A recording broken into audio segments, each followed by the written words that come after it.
Fala, galera, tudo bem? Meu nome é Wagner Luiz, eu vou ser o professor de História Geral de vocês, tá? Essa aula aqui ela é direcionada a 3 turmas do curso Liber Kingman, tá? Ao PISM 1, novo, a turma do Enem da noite, a turma do Enem da manhã, tá? O conteúdo é o mesmo. Nós vamos estudar hoje, bater um papo sobre a Grécia Antiga, tema fundamental, tá? É o nosso pontapé inicial. Nós vamos passar esse ano juntos, eu vou passar muita dica, muita informação para vocês, e já aproveito a oportunidade para me colocar à disposição de vocês para o que vocês quiserem, tirarem dúvidas, tá? Conversarem comigo sobre a nossa matéria. Vamos começar a nossa viagem, então, sem perder tempo. É importante, antes da gente ir direto ao assunto, eu conversar com vocês o seguinte: por que Grécia Antiga? Esse é o pontapé inicial, como eu falo, do Enem, e esse é o pontapé inicial também do PISM-1, porque tanto Grécia Antiga quanto Roma Antiga são duas civilizações fundadoras do Ocidente. O mundo ocidental deve muito a essas duas civilizações. Nós somos muito mais gregos e romanos do que vocês possam imaginar. A noção de direito, até a nossa noção de educação, tá? que a gente tem, de escola, tudo nós herdamos desses povos, tá? A nossa organização política, e nós vamos conversar bastante sobre isso nos nossos próximos encontros. Tá? Já peço perdão também por algum errinho ou outro, porque a aula online é uma novidade para todo mundo e é ao vivo aqui, então um erro ou outro pode acontecer, mas a gente vai consertando. Para tornar a nossa aula mais fácil de compreender, tá? Para ficar mais legal, eu faço o seguinte: eu uso slides. Já vou adiantando para vocês, esses slides que eu uso para facilitar a nossa compreensão, nem todos são feitos por mim. Algum material é feito por mim, mas outros eu retiro da internet. Eu gosto de acreditar isso, tá? De falar que não é meu aquilo, mas mesmo assim eu olho com antecedência, eu vejo algum erro, alguma coisa, mas facilita bastante o aprendizado. Vocês vão ver esse material que eu pego na internet. Beleza? Tudo jóia? Vamos então começar a falar da nossa aula? Vamos lá. Deixa eu só compartilhar uma tela aqui com vocês. Beleza? Tranquilo? Apareceu aí a capa da nossa aulinha de hoje, tá? Nós vamos ver agora, nós vamos começar a conversar agora sobre a Grécia Antiga. Deixa eu ver aqui.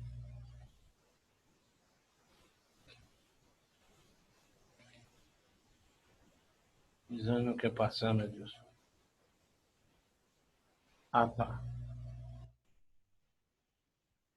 Uma pequena falha aqui no comecinho, meninas, mas vamos lá. É questão de programa de computador, mas agora vai legal. A primeira coisa para a gente começar a entender a história da Grécia Antiga é a questão geográfica. Tem um mapazinho na nossa ilustração aqui que você vê o seguinte: ela não é um território único, todo emendado. É um pedacinho dela na Europa, é um pedacinho dela na Ásia e várias ilhas, todas elas soltas ali perto do mar Mediterrâneo. Isso influiu muito na questão política. Como ela não era geograficamente unificada, o território ocupado pela civilização grega, então também politicamente ela não vai ser unificada. Vamos ler a nossa lâmina aqui, que aí eu vou falando algumas coisas para vocês. Aspectos geográficos da Grécia Antiga. Regiões que compunham a Grécia: a Península Balcânica, o litoral da Ásia Menor, ilhas do Mar Egeu e, mais tarde, o sul da Península Itálica. Então, é isso que eu disse: um pedacinho na Europa, um pedacinho na África e várias ilhas, quase 3.000 ilhas, tá? nesse intervalo entre essas duas faixas de terras. As características da geografia grega: tinha poucas terras férteis essa região, o relevo era acidentado e um litoral muito recortado. Isso daí tudo vai ser fundamental para a gente entender muita coisa que vem aí. Deixa essas informações aí guardadas. Eu acho legal você ter em mente isso agora que eu estou dizendo, que a fragmentação territorial, ela impulsionou também, ela causou também uma fragmentação política. Tá? Nós não vamos ter um governo mandando na Grécia Antiga, na Grécia inteira, como se fosse um governo mandando num país inteiro, tá? Um sistema de leis que funcionasse para todos os cidadãos. Tá? Existe muita disparidade, muita diferença, graças a essa fragmentação territorial. A sementinha da civilização grega é a civilização cretense. Ela desenvolveu-se bem antes da sociedade grega clássica, na ilha de Creta. A economia de Creta era baseada no comércio marítimo com povos vizinhos, o Egito, a Ásia Menor, o Mar Egeu. Nós chamamos de comércio de cabotagem. Eram embarcações que elas iam elas iam circulando o litoral, elas iam de um porto a outro no litoral, elas não se lançavam no mar aberto. Por isso que chama comércio de cabotagem. Tá bem interessante isso. A cultura. Os cretenses se destacaram por grandes obras arquitetônicas. Exemplo, o Palácio de Knossos e a escrita linear. Porém, a partir do século V, a civilização cretense ela entra em decadência porque ela é invadida pelos aqueus, que fundam a cidade de Micenas. Aqui nós temos outro mapinha para você entender como é que aconteceu. Vamos mudar. A civilização micênica vem depois da civilização cretense. Era uma sociedade de grandes guerreiros e comerciantes, mas haviam também camponeses e escravos, governado por um rei, por uma aristocracia guerreira. Como é que a escravidão funcionava na Grécia Antiga? A escravidão é muito antiga na história da humanidade. Ninguém sabe quem foi o primeiro homem escravizado, nem quando surgiu a escravidão. Na Grécia Antiga, você podia se tornar escravo de duas maneiras. Por meio de dívidas, você contraía dívida com alguém e não conseguia pagar. Geralmente você dava um parente seu, tá, para pagar aquela dívida. Ou então, por meio de guerra. Um povo conquistava o seu povo e poupava a sua vida, em troca você era escravizado. Mas eu já chamo a atenção, nós vamos retornar esse assunto para você. Eu queria que você, quando imaginasse a escravidão na Grécia Antiga, descolasse ela desse modelo clássico que talvez seja mais palpável para você, que é o de escravidão aqui no Brasil, a escravidão africana aqui no Brasil. Não, a escravidão na Grécia Antiga, ela não era atrelada a um comércio de grande escala como foi aqui no Brasil, tá? Não foi dessa maneira. Até o escravo na Grécia era louro, alto, tá, branco, não tinha nada a ver com isso. E a escravidão era uma instituição muito aceita. Até a questão da violência era reduzida. Mas olha só, reduzida. Não é que não havia, não, tá? A escravidão e violência andam juntas. Mas não era uma coisa vinculada a um comércio de grande escala como foi a escravidão aqui no Brasil. Isso é legal de você saber. Vamos lá. Eles eram governados, a civilização micênica era governada por um rei de aristocracia, vindo de uma aristocracia guerreira, era uma casta de guerreiros. Essa terra foi conquistada por meio da guerra. Então, os grandes generais, os grandes guerreiros, eles tinham uma proeminência, eles tinham destaque em relação ao resto de toda a população, eles eram considerados pessoas mais importantes. Essa civilização entrou em declínio a partir do século XIII a.C., graças à invasão de outros povos, dórios. E aí nós vamos ter um período de regressão cultural, tá? Graças a essas guerras. Os grandes palácios dão lugar a construções mais simples, começa a formação das comunidades gentílicas. Gênero, gente, para tornar bem fácil para você, que é a minha função aqui, gênero é família. Os dórios expulsaram, invadiram a civilização micênica. Vamos lá, a aula gravada é assim mesmo. E a unidade familiar é que vai predominar como forma política. Quem que manda na política nesse período são os gênos. Gênos é grandes famílias. Eles se reuniam numa espécie de fazendinha. Vamos colocar assim, bem simplificado para vocês. Eram famílias muito extensas. Eu estou falando aqui de 200 pessoas, 300 pessoas morando na mesma localidade. E ali, quem é que manda naquilo ali? O pater. O pai, ele é uma espécie de rei, de prefeito. É claro que os parentes mais próximos deles tem mais vantagens ali. A comunidade gentílica, ela tende à autossuficiência, ela tendia à autossuficiência. O que isso significa, professor? Que quase tudo que era produzido ali dentro daquela fazendinha, daquele sítiozinho, era o suficiente para alimentar toda aquela população, tá? Para vestir toda aquela população. Mas olha só o cuidado da minha palavra, tendia à autossuficiência. Não existe uma unidade autossuficiente, isso não existe. Todo mundo depende do comércio, do mundo exterior. Mas quase tudo que eles consumiam, tá, era produzido ali dentro. Era uma espécie, vamos voltar à nossa lâmina aqui, de clã familiar, comunidades rurais. Eram famílias numerosas e o comando era do chefe, o pater, era ele que mandava em tudo. Isso é bem legal de você saber.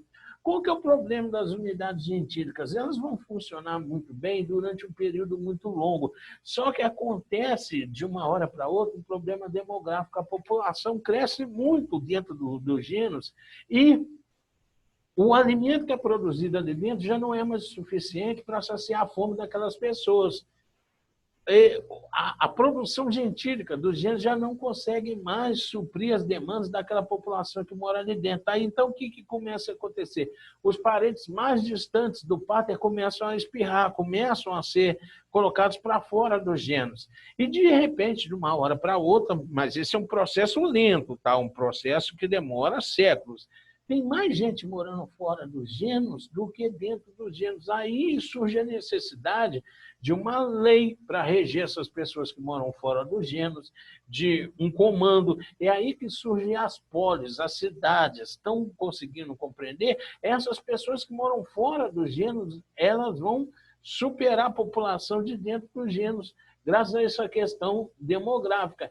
E aí elas têm novas demandas, demandas de serviços, demandas de abastecimento, de moradia, de tudo que a gente pode saber, possa imaginar. E aí se institui os governos das polis. Tá? O crescimento dos genos formam novas unidades políticas, as cidades-estados, polis. Vários genos juntos formam uma tribo e várias tribos juntos uma cidade. Isso sem contar aquele enorme número de pessoas que estão vivendo do lado de fora dos genos. A definição de polis, bem próxima, é cidade, mas aqui tem uma definição bacana também, ó. É o centro político independente, com governo, moeda, exército e leis próprias. Isso é muito legal de você saber. Na Grécia, cada cidade, cada polis tinha o seu governo próprio, sua moeda própria, seu exército próprio, suas leis próprias. Não existe a questão de nação. Tá? Não tem esse conceito de nação. Ah, professor, então por que a gente fala cidadão grego? Civilização grega, sabe o que eles têm em comum? Costumes, língua, tá? E por aí. Mas, no máximo, a diferença é muito grande de uma polis para outra. Havia muitas polis que não têm inimigas uma das outras, dentro da própria civilização grega, entenderam? Isso daí é bem interessante. Tinha cidade que tinha pena de morte, tinha cidade que não tinha, tinha cidade que certos costumes eram tolerados e aceitos, tinha outras cidades onde já não eram. Vamos mudar aqui para a nossa próxima lâmina. A estrutura básica de uma polis, toda a cidade grega, a maioria delas, as principais, tinha essa estrutura aqui. Ó. Elas tinham um lugar chamado Acrópole, que era o centro de poder, com os principais prédios e estruturas de proteção. É como se fosse hoje, vamos tentar, tá? Me perdoe os colegas historiadores, a gente não pode fazer isso, mas para facilitar eu acho que pode tudo, como se fosse a prefeitura da cidade da polis.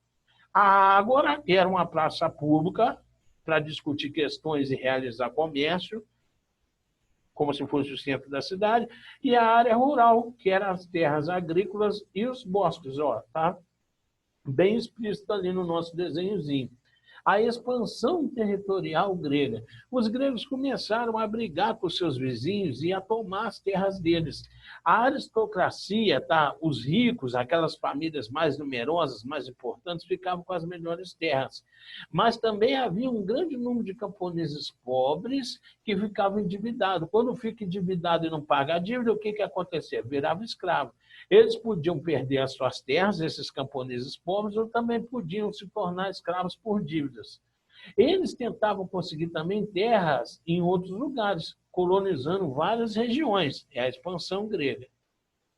Agora nós vamos falar, é impossível falar aqui de todas as polis, tá? Todas as principais, todas as cidades e estados gregos, mas agora nós vamos falar das duas principais, que é a cidade de Atenas e a cidade de Esparta, tá? São bem importantes para o nosso estudo aqui. A democracia em Atenas. Para tentar dar fim a tensões sociais em Atenas, surgiu os legisladores no século VI a.C. O legislador é uma espécie de um parlamentar, de um prefeito, um fazedor de leis. Tá? Começa com o Solo. Solo fez bastantes mudanças significativas na estrutura administrativa de Atenas que contribuiu para o seu crescimento, para a sua evolução. Olha o que o Solo fez. Ele aboliu a escravidão por dívidas, bem interessante essa lei. Ele limitou os poderes dos aristocratas e ele determinou que todos os homens livres poderiam participar da Assembleia Popular, Eclésia, mas somente os mais ricos poderiam governar a cidade. Essa Assembleia Popular é bem interessante, tá? Atenas era dividido em 50 pedaços, é como se fosse 50 bairros, mas na época não se falava bairros, falava 50 demos. Daí vem a palavra democracia, o poder dos demos. Eram cada demo equivalia a uns... vamos voltar aqui. A cidade era dividida em 50 partes, como se fosse 50 bairros. Cada bairro recebia o nome de demo. Vamos parar por aqui, que agora mesmo vai ser interessante essa informação. Outro grande legislador foi Clístenes. Ele é considerado o pai da democracia. Ele eliminou a divisão da sociedade por critério de riqueza e definiu que todos os cidadãos de Atenas poderiam participar plenamente das questões da polis, políticas. Mas todos os atenienses eram considerados cidadãos? Vamos parar aqui um pouquinho. Como é que funcionava a democracia ateniense fundada por Clístenes? Ele fez o seguinte, ele falou o seguinte: Atenas era dividida em 50 demos. Deixa eu ver se eu tenho uma caneta aqui, se eu consigo recorrer ao quadro aqui. Ó. Isso aqui é Atenas, deixa eu ver se deu certo. Era dividida em 50 pedaços. Cada pedacinho desse aqui, o quadro está meio apagado, mas está meio fosco por causa da luz, mas vai dar para a gente conversar.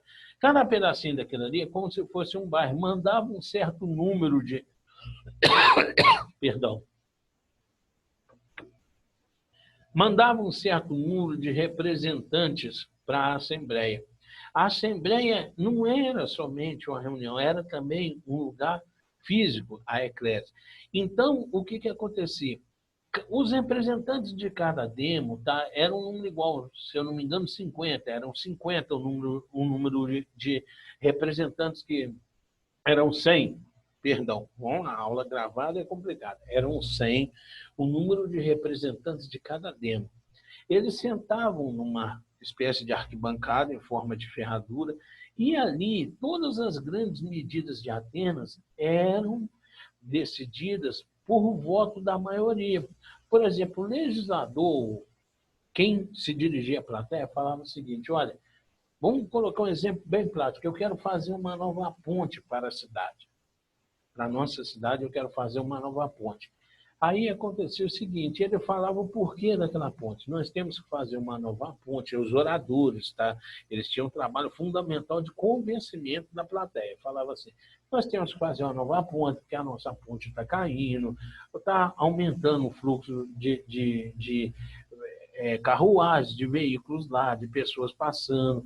Uma nova ponte é imprescindível. Depois de horas, ele tentando convencer a plateia, finalmente o pessoal votava, e era a seguinte maneira: quem concorda que a ponte deve ser feita, levanta a mão. Quem concorda que ela não deve ser feita, fique de como está. E aí, caso desse empate, o voto de Minerva era do legislador, do orador, ele que tinha o voto de Minerva que desempatava a questão. Parece ser um governo legal, porque quem decidiu que ia ser feito ou não era era a maioria. A população tinha uma participação efetiva no governo. Por isso que a democracia ateniense ela era legal. É a forma de governo mais assim, interessante da antiguidade clássica, porque o povo participava. Tá? Se a maioria das pessoas querem que a ponte quisesse que a ponte fosse feita, a ponte seria feita. Se eles não concordassem, a ponte não seria feita. Parece legal, tá? É bem interessante a gente saber disso, mas tem as suas armadilhas, porque nem todo mundo podia sentar ali naquela arquibancada e nem todo mundo podia votar. A democracia ateniense ela tem dois defeitos, vamos colocar assim, ela tinha dois defeitos. Ela era elitista, primeiro, o que significa essa palavra? Só ia para lá as pessoas ricas, tá? que tinham o direito de decidir, só os bem-nascidos, os filhos daquelas famílias importantes, a aristocracia, os menores. Tá? E outra questão, ela era, além de elitista, ela era excludente, porque, vamos voltar à nossa lâmina, só podiam votar a esses sujeitos aqui, ó, que fossem homens nascidos em Atenas e filhos de mãe e pai ateniense. Estavam excluídos da democracia ateniense. Olha aqui, ó. Deixa eu fazer o jogo aqui para parar de aparecer aqui. Estavam excluídos da democracia ateniense mulheres, estrangeiros e escravos. Esse finalzinho aqui da lâmina é muito importante de você saber. Isso é questão que cai muito, tá? Para a galera que vai fazer PIS nenhum, para a galera que vai se dedicar ao Enem, tá? Você saber quais eram os grupos que não podiam fazer parte da democracia ateniense. Escravos, vamos voltar aqui, ó, estrangeiro e mulheres. Esses três grupos, somando, equivaliam a 80% da população da cidade de Atenas. Então, não é uma democracia tão bacana assim, porque é uma democracia em que 80% da população está excluída do centro das decisões, que de cada 10 cidadãos, 8 não podem votar, então não é tão bacana. É legal você saber a dinâmica da democracia ateniense, mas é fundamental que você vá fazer a sua provinha preparado, sabendo disso, que ela era elitista, só votavam os ricos, e ela era excludente.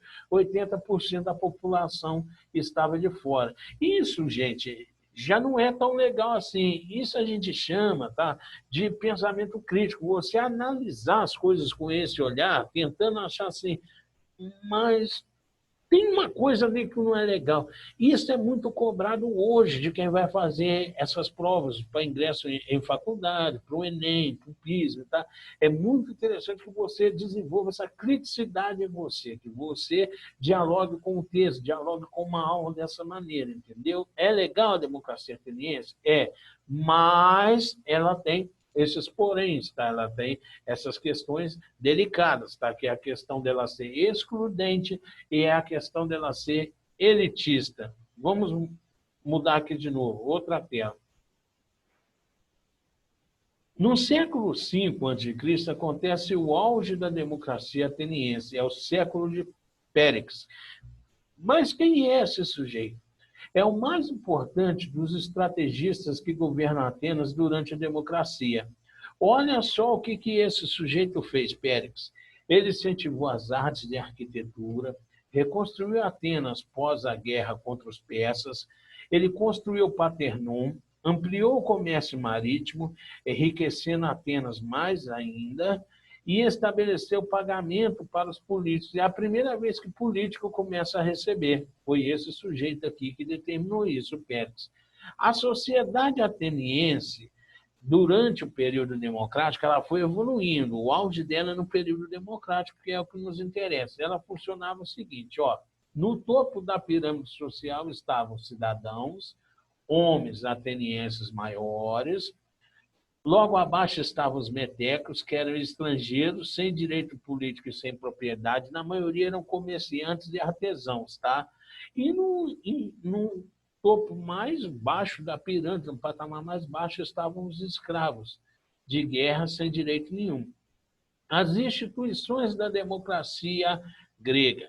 Havia a eclésia, que era a Assembleia Popular. Era esse lugar físico onde as pessoas sentavam, tá, para votar, onde funcionava a votação, onde acontecia as discussões, tá, da democracia ateniense. Havia a participação direta dos cidadãos e eles discutiam e votavam questões da polis. Havia também a bulé, que é um conselho aristocrático que preparava as leis para se discutir na eclésia. É como se fossem os membros da bulé, como se fosse uma assembleia legislativa. Ali eram feitas as leis para ser discutidas na reunião da eclésia. O tribunal dos Heliastas, que eram os juízes de Atenas, e os estrategos, que eram 10 generais, defendiam a polis e executavam as leis.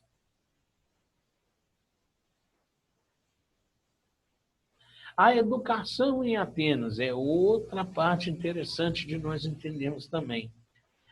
A educação em Atenas era formada para uma educação, a educação era voltada para uma formação integral do cidadão, corpo e mente. É uma cidade que valorizava muito, a polis antiga, a questão cultural, tá? Eles eram muito cosmopolitas. O que é essa palavra cosmopolita? A pessoa que tem uma visão cosmopolita, ela está aberta a novas experiências, a entender novas culturas, a dialogar com novas culturas. Ela tem noção de que não é só a opinião dela que é certa, que não é só a visão de mundo dela que está certa, não é única nem a mais certa. Isso facilita muito o desenvolvimento intelectual da pessoa. Então, uma cidade que tem isso como cultura, como aspecto, invariavelmente, inevitavelmente vai crescer bastante do ponto de vista intelectual. Aprendiam a ler e escrever, a ler e escrever, música, poesia e atividades físicas. É assim que funcionava a escola em Atenas. Tá? A escola não é um prédio físico, igual nós conhecemos hoje, não. Era ao ar livre, havia uma diferença muito grande de idade entre os alunos, tá? Haviam velhos, crianças, jovens, todo mundo junto. As meninas não podiam participar, elas ficavam em casa e aprendiam coisas relacionadas à casa, cozinhar, elas cuidar da casa, tá? Da economia, tá? Da questão de manter a casa financeiramente falando, era essa a responsabilidade das mulheres. E agora nós vamos para outra cidade bastante interessante. Sobre educação em Atenas, nós vamos ter uma outra parte mais à frente, num outro encontro nosso, onde nós vamos falar da cultura, uma aula todinha dedicada a gente falar da cultura na civilização grega antiga. Tá? Eu já adianto para vocês o seguinte, que os 3 maiores filósofos fundadores da cultura ocidental nasceram em Atenas e atuaram em Atenas. Tá? Sócrates, Platão e Aristóteles, mas vai ter e os pré-socráticos também, vai ter um período certo para a gente falar sobre isso. A vida em Esparta, se Atenas tinha todo esse brilho, concorrendo com o brilho dela, tá, havia uma outra cidade, um estado, outra polis bastante interessante, a cidade de Esparta. Fundada pelos dórios no século X a.C., ela era localizada na península de Peloponeso e foi sempre uma polis aristocrática. Eu estou usando muito essa palavra aristocrática. Aristocrática significa, meninos, aristocracia, o governo dos melhores. Quem são esses melhores, professor? São as famílias mais importantes, aquelas primeiras famílias que ocuparam a região, que possuíam as melhores propriedades e que, graças a esse fato de possuir as melhores propriedades, tinham melhor situação econômica. Tá? Então, são essas famílias da aristocracia. Daí que sai a casta que governa as cidades e estados gregas. Tá? A sociedade espartana funcionava assim. Ó. No topo da pirâmide havia os espartanos, uma elite descendente dos antigos dórios. Dórios foram os caras que ocuparam aquela região primeiro. É o que eu acabei de falar. Ocuparam a região primeiro, ficaram com as melhores terras, as maiores propriedades. As propriedades que dão mais lucro são os mais importantes. Os periecos, que não tinham direitos políticos, mas eram livres, geralmente artesãos e comerciantes, E os ilotas, que eram servos do Estado espartano. É como se fossem escravos do Estado, tá? Os ilotas. A sociedade espartana. De novo, repetiu, lá, entendeu? Vamos ver aqui, ó. Os espartanos, que eram elite descendente dos antigos dórios, os periecos, sem direito político, mas eram livres, e os ilotas, que eram servos do Estado espartano. As instituições políticas de Esparta. Como é que funcionava a política em Esparta?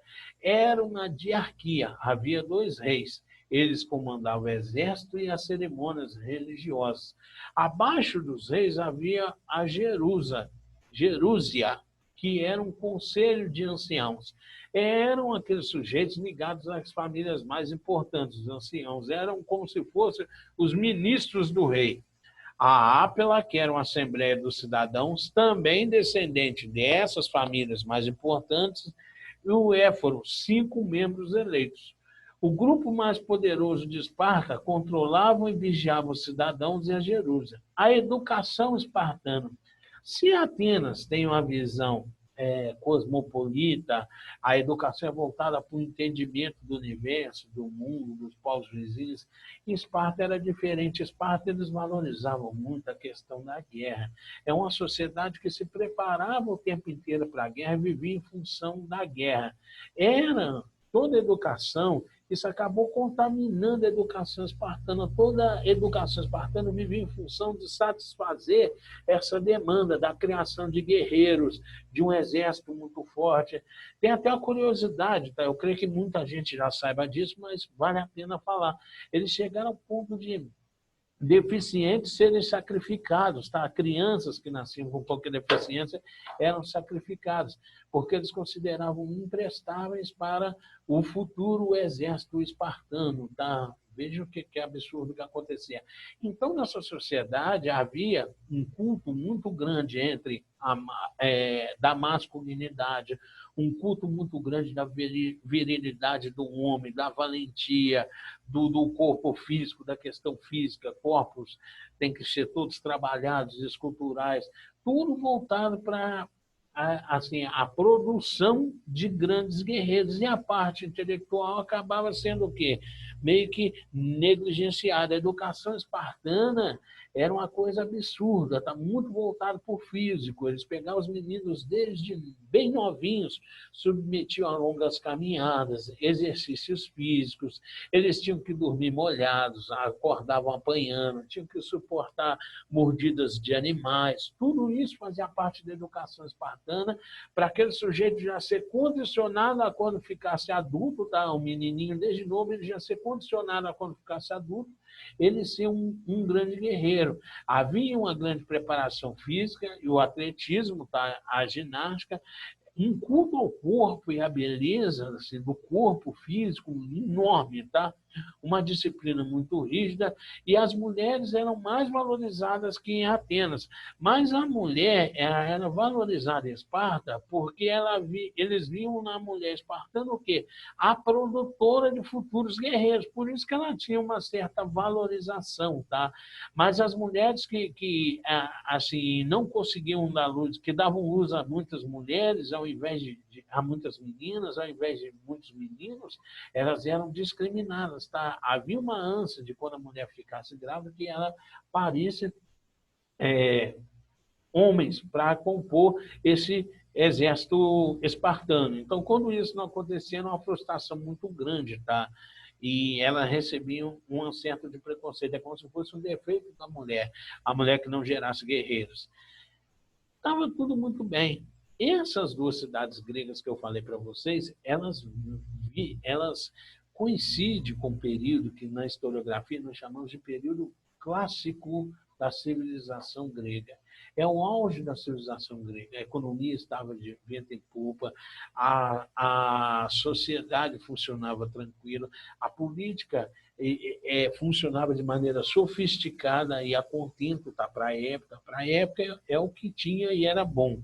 Só que de uma hora para outra começa o declínio dessa civilização. Tá? O auge coincide com o início do declínio. Isso tem muito a ver, nós vamos conversar depois, da maneira como a história é estudada pela gente, tá? Nós vamos ver isso depois com mais detalhes, tá?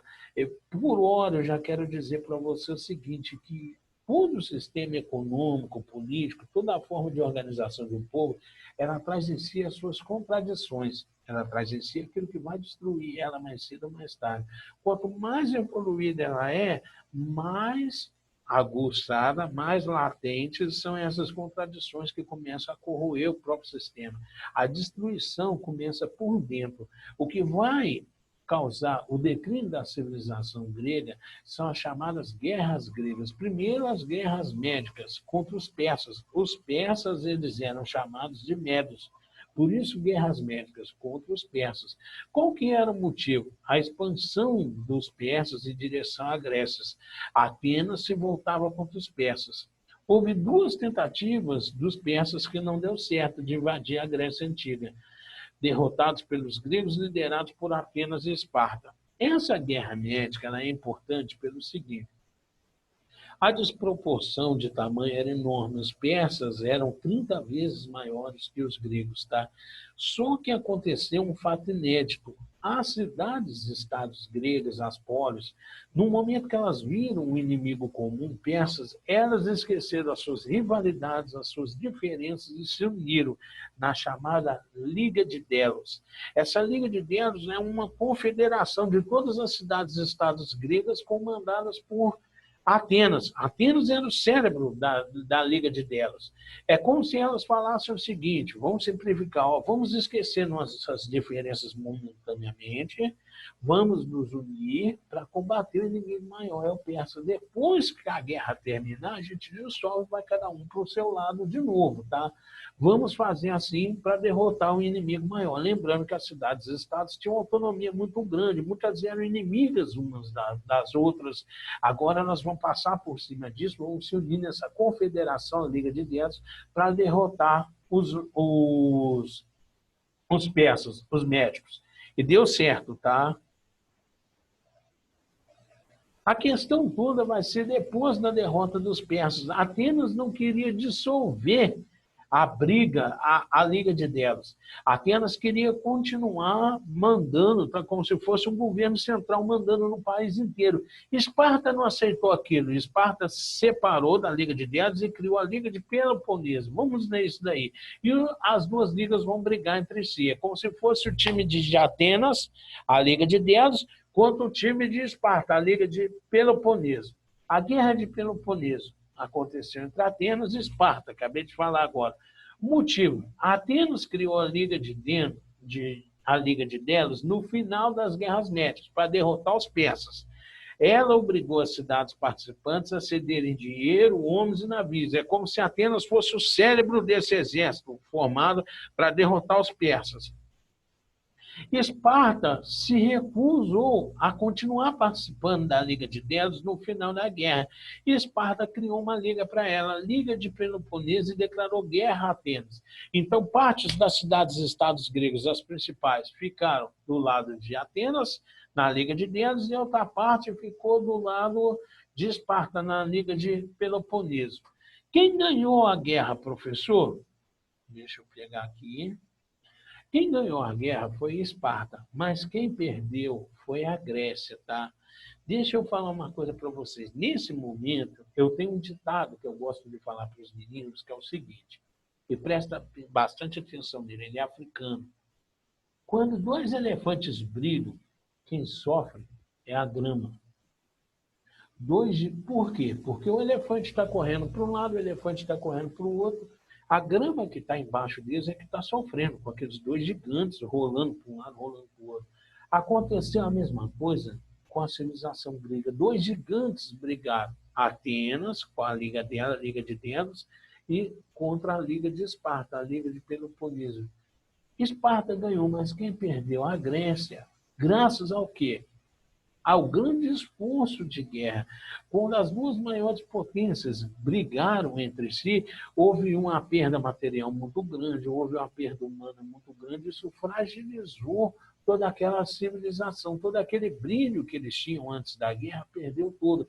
Então, quem perdeu de fato, quem foi a grama nessa história aí, do nosso ditado, tá? Não esqueça, quando dois elefantes brigam, quem sofre é a grama. Quando dois gigantes brigam, quem sofre é a estrutura. Atenas e Esparta, os dois gigantes brigaram, quem sofreu, quem acabou perdendo? A civilização grega. Olha só as consequências aqui, ó. A vitória de Esparta na guerra, tá, tem até o filme Os 300 de Esparta, o fim da democracia, os 300 de Esparta é contra os persas, tá? Narra um episódio da guerra contra os persas. O fim da democracia ateniense, Atenas entra em declínio, e o enfraquecimento das polis gregos. Isso fragilizou tanto a civilização grega, essa guerra, que ficou fácil dos macedônios invadirem o local. Ó. Filipe II da Macedônia conquistou as principais polis gregas. Aconteceu a ascensão de Alexandre o grande administrador da Macedônia, e a conquista de vários territórios e a formação de um grande império, o Império Macedônico. Aqui, ó, tá? O Império Macedônico aí na nossa última lâmina. Vamos aqui interromper o compartilhamento, vamos voltar para mim. É legal que você saiba isso, que você perceba isso, que a fragilidade da civilização grega, ela ficou latente, ela só surgiu graças a essa briga causada entre a Liga de Dédalo, essa disputa, esse conflito causado entre a Liga de Dédalo, capitanizada pela Atenas, contra a Liga de Peloponeso, capitanizada, comandada por Esparta. Foi assim que aconteceu, entendeu? Mas olha, meninos, o cuidado das minhas palavras. Eu não falo fim da Grécia, porque a Grécia está lá até hoje, se a gente for lá ver. O que acontece é o seguinte, é o declínio da civilização grega. Ela perde o brilho de antes, e a partir de agora é o declínio. Ela é comandada pelos macedônios. No nosso próximo encontro, nós vamos falar sobre a cultura na Grécia Antiga. É uma conversa legal, bacana, que rende outra aula. Nós vamos falar de filosofia, nós vamos falar de jogos olímpicos, nós vamos falar da mitologia grega, bastante interessante também. Eu espero, nesse nosso primeiro encontro, tá, ter conseguido passar essas informações legais para vocês. Tá? Peço desculpa de novo por ser uma aula virtual, um erro ou outro acontece mesmo, tá? Isso faz parte, eu me embaralho muito, eu vou falando direto, então isso faz parte, mas a gente vai se conhecer melhor, vai dar certo futuramente. Tá? Por hora, eu queria só que vocês prestassem bastante atenção nessa videoaula, vejam, revejam, parem aonde vocês acharem necessário. As nossas apostilas também são bem interessantes nesse sentido, tem um texto bem bacana lá, que vai auxiliar o entendimento de tudo que foi dito hoje. Viajem pela internet, leiam outros textos, vejam videoaulas de outros professores com outras opiniões, tudo para enriquecer o seu conhecimento, tá? Galera, foi um grande prazer, um abraço para vocês, até o nosso próximo encontro, tá? Tchau.